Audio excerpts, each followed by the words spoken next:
Assalamualaikum warahmatullahi wabarakatuh. Salam dan bahagia Bapak Ibu Guru. Berjumpa kembali dengan saya, Yanto Suswana, calon guru penggerak Angkatan 8 dari SMP Negeri 4 Pabuaran, Kabupaten Subang. Video ini adalah koneksi antar materi modul 2.1 pembelajaran berdiferensiasi. Apa itu pembelajaran berdiferensiasi?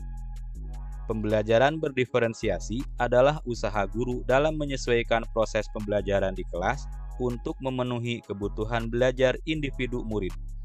Artinya, pembelajaran berdiferensiasi adalah pembelajaran untuk mendukung semua murid di kelas kita.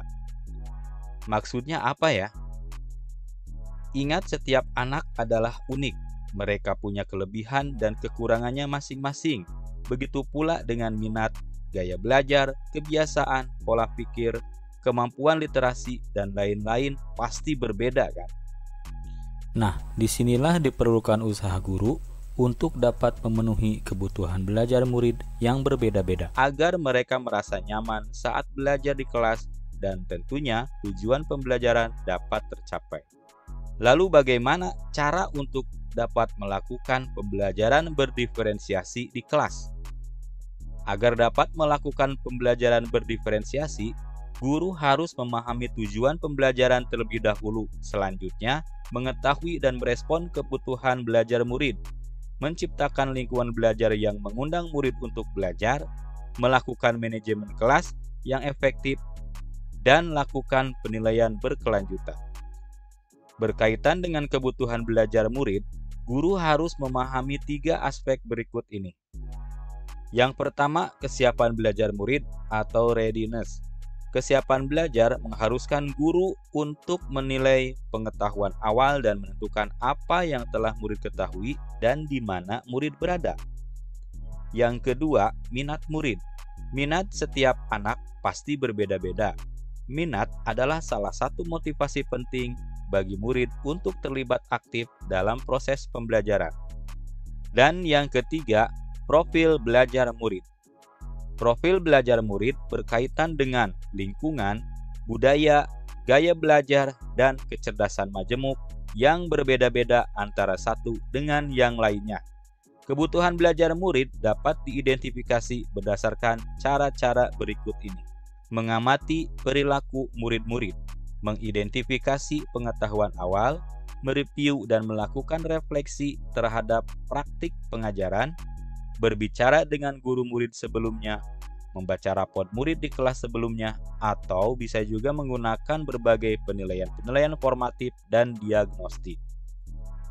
Strategi untuk mendiferensiasi pembelajaran bisa dilakukan dengan 3 cara, yaitu diferensiasi konten, proses, dan produk.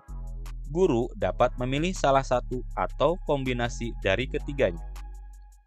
Diferensiasi konten berkaitan dengan apa yang kita ajarkan, seperti materi konsep atau keterampilan yang perlu dipelajari berdasarkan kurikulum. Mendiferensiasi konten bisa dilakukan dengan membedakan pengorganisasian atau format penyampaiannya, bukan mengubah atau menurunkan standar kurikulum ya. Diferensiasi proses berupa kegiatan yang memungkinkan murid berlatih dan memahami atau memaknai konten dengan cara membedakan proses yang harus dijalani oleh murid.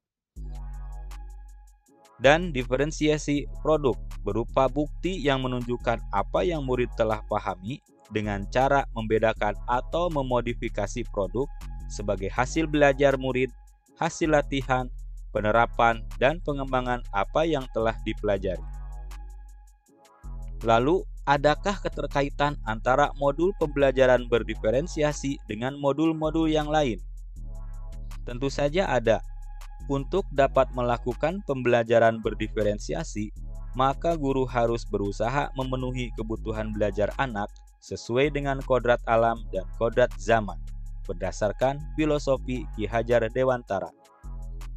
Dalam melakukan pembelajaran berdiferensiasi, seorang guru penggerak harus berpihak pada murid, reflektif, mandiri, kolaboratif, dan juga inovatif untuk dapat menciptakan pembelajaran berdiferensiasi agar dapat memenuhi kebutuhan murid.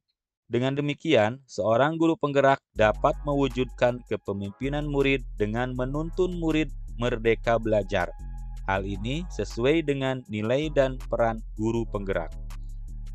Selanjutnya, pembelajaran berdiferensiasi pun dapat menjadi salah satu strategi untuk mewujudkan visi guru penggerak yang berpihak pada murid, dan dalam pelaksanaan pembelajaran berdiferensiasi, antara guru dan murid harus ada kesepakatan kelas terlebih dahulu agar proses pembelajaran dapat berjalan dengan baik sesuai dengan nilai-nilai budaya positif.